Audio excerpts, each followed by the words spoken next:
La traite des personnes existe encore parce qu'il y a aussi l'offre et la demande. Généralement, les personnes les plus vulnérables, les filles, les jeunes filles, les enfants sont les plus touchés. Toute femme a droit à la protection de ses droits, de son intégrité physique et à la sécurité de sa personne où qu'elle se trouve. Dans le secteur de l'exploitation minière artisanale, ceci est une réelle nécessité. Les mines d'or qui se trouvent dans la région de Kédougou, au sud-est du Sénégal, attirent beaucoup de convoitises du fait de leur potentiel de richesse. Cependant, le développement de l'exploitation artisanale de l'or dans la région s'est accompagné d'une floraison de défis au plan environnemental et social, parmi lesquels l'exploitation sexuelle. Un grand nombre de femmes et de jeunes filles de toute l'Afrique de l'Ouest ont été amenées à Kédougou sous de faux prétextes et forcées à travailler dans le commerce du sexe. En 2019, le Centre de recherche et de sensibilisation sur la traite des personnes de l'Université de Géorgie a lancé un programme visant à étudier la prévalence de l'exploitation sexuelle dans les zones aurifères de Kédougou. En se concentrant sur les causes profondes du problème et en recueillant des informations sur la meilleure façon de la combattre.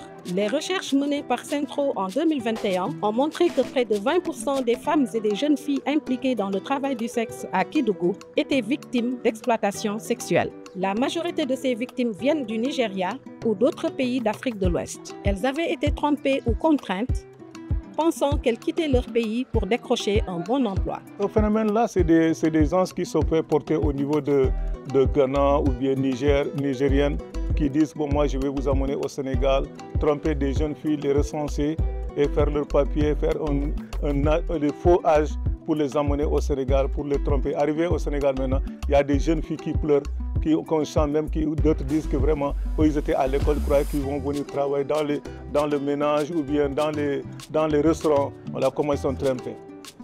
Pour s'attaquer au problème, le Centro a mis en relation tout un ensemble d'acteurs gouvernementaux, d'ONG et d'organisations communautaires de base. En collaboration avec l'ONUDC et Free the Slave, nous avons lancé une série de programmes et d'activités qui ont eu un impact positif dans la vie des survivantes.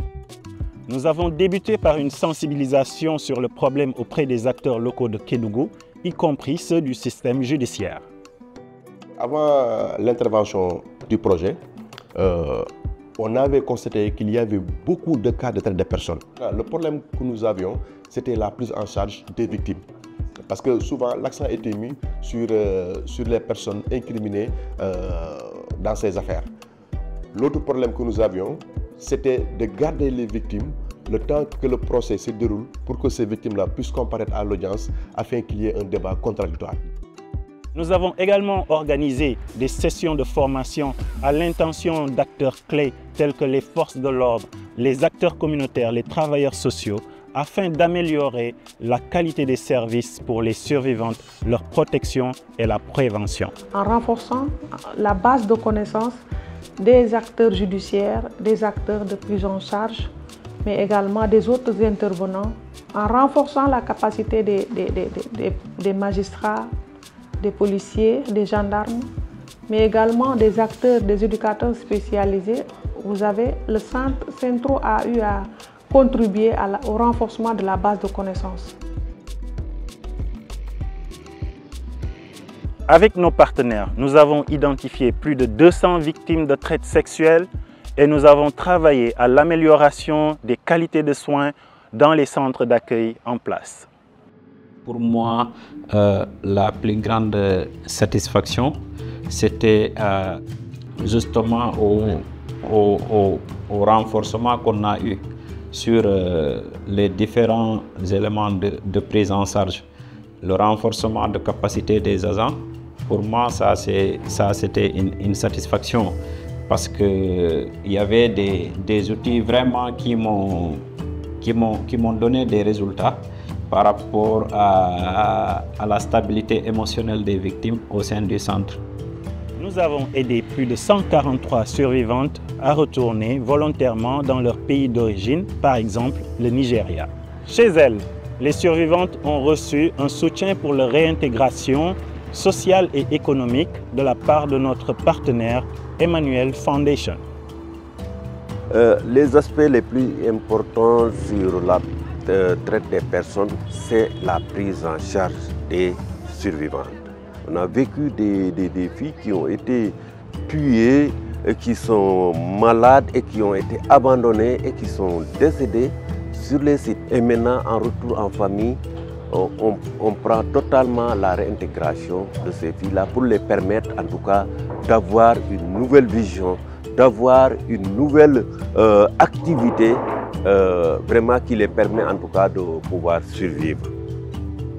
Les formations sur la prise en charge tenant compte des traumatismes auprès des acteurs judiciaires, des forces de l'ordre, des travailleurs des centres d'accueil ont permis aux survivantes d'avoir un meilleur accès à la justice. Nous avons contribué au renforcement de capacités de nos partenaires de la société civile, des forces de défense et de sécurité, du système judiciaire, ce qui a permis de traduire en justice plus de 15 trafiquants.